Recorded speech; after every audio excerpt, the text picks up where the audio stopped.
The Potter's Secret. In a small countryside village lived an old potter named Thomas Gray.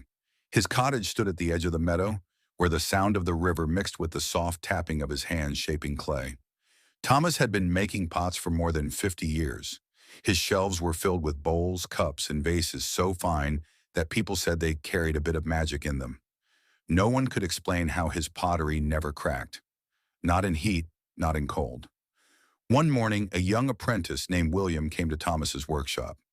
"Master Gray," he said eagerly, "I've watched others try your methods, but no one's pots are like yours. Please tell me your secret." Thomas smiled, his eyes twinkling. "You'll know it in time," he said gently. "For now, start with the clay." So William began to learn.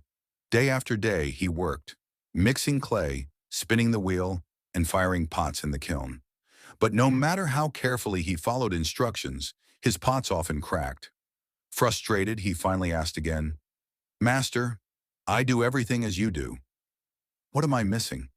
Thomas walked to a small shelf and picked up one of William's pots.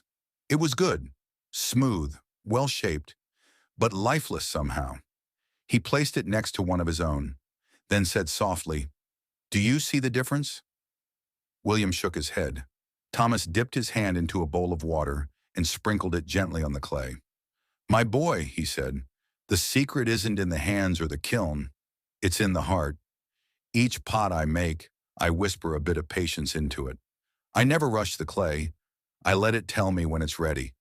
The earth doesn't like to be hurried." Years later, after Thomas had passed away, the villagers still spoke of his work. But William, now the village potter, smiled whenever someone asked him how he made his pots so strong.